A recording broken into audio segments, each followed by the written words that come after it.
কয়রা আদালতে একটি মামলা দায়ের করা হয়েছে। এখানে 113 জনকে আসামি করা হয়েছে। এই মামলার যিনি বাদী তিনি আদালতকে জানিয়েছেন যে তার স্বামী 2013 সালের 12ই ফেব্রুয়ারির ঘটনায় মারা গিয়েছিল। কিন্তু আপনারা জেনে অবাক হবেন, ওনার স্বামী 13 সালের পরে আরও 2 বছর বেঁচে ছিলেন। মানে উনি 2015 সালে মারা গিয়েছিলেন। ওনার স্বামী জাহিদুল ইসলাম 13 সালের পরে কয়রা হতে সাতক্ষীরাতে গিয়ে অটো চালাতেন এবং 2015 সালে একটি অটো অ্যাক্সিডেন্টে অটো গাড়ি এবং বাসের মুখোমুখি সংঘর্ষে জাহিদুল ইসলাম মারা গিয়েছিলেন।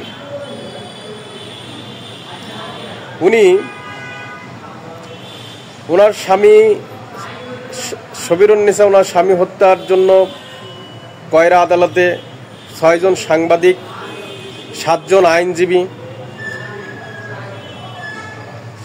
শিক্ষক, চায়ের দোকানদার সহ আওয়ামী লীগের নেতাদের নামে মামলা করেছেন।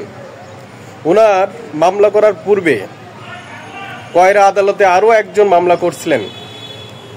মামলাটি এখনও চলমান। ওনার নাম ফারুক হোসেন।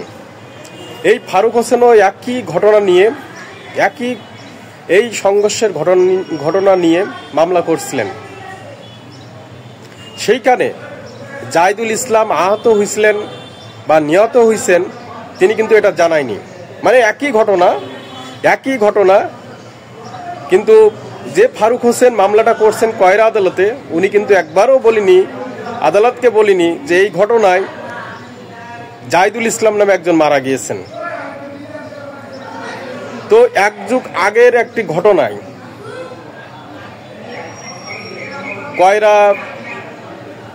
কয়রার 6 জন সাংবাদিক, 7 জন আইনজীবী, কয়েকজন শিক্ষক এবং নিরপরাধ মানুষ তাদের নামে মামলা করা হয়েছে।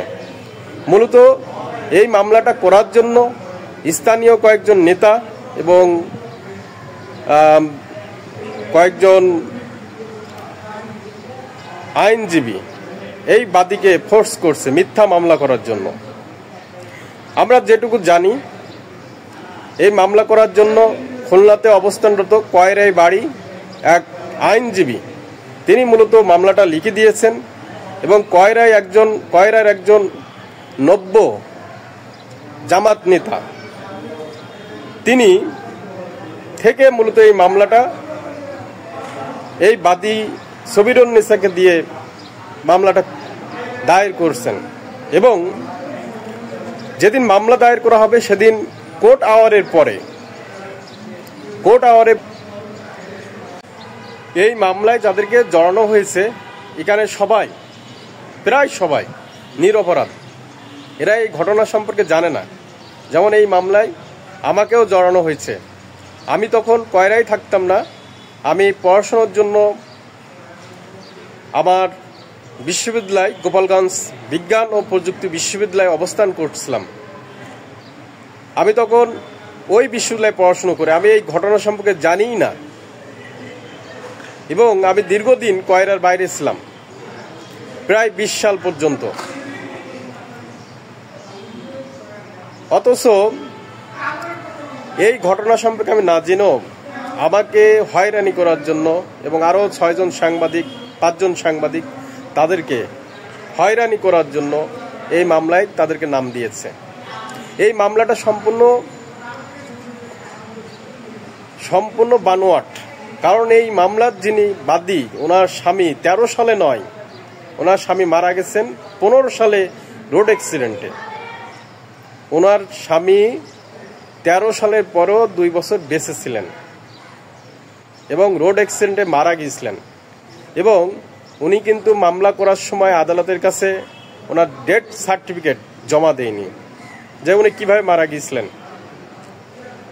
আমরা সংবাদকর্মীরা যেটুকু জেনেছি, যেটুকু খোঁজ নিয়েছি তাতে জানতে পারলাম ওই এলাকার মানুষও জানে যে ওনার স্বামী রোড অ্যাক্সিডেন্টে মারা গিয়েছেন, অথচ কিছু মানুষের থেকে টাকা পয়সা নেওয়ার লোভে বা হয়রানি করার উদ্দেশ্যে উনি নিরপরাধ মানুষদেরকে ফাঁসাতে চাচ্ছেন। নিরপরাধ যারা অপরাধ করেনি তাদেরকে ফাঁসাতে যাচ্ছেন। যদি ওই ঘটনায় কেউ অপরাধী হয়ে থাকে তাদেরকে শাস্তি দেওয়া হোক। আমরাও চাই যারা এই ঘটনা ঘটেছে, এই ঘটনা সম্পর্কে তৎকালীন 2013 সালে কয়রা থানায় একটি সাধারণ ডায়েরি এবং একটি মামলাও হয়েছে সম্ভবত। তাহলে আরও খোঁজখবর নেন, তদন্ত করেন, তদন্ত করে যারা নিরপরাধ মানুষ তাদেরকে মুক্তি দিন। এইভাবে হয়রানি না করে নিরপরাধ মানুষদেরকে না ফাঁসিয়ে যারা প্রকৃত অপরাধী তাদেরকে শাস্তি দিন।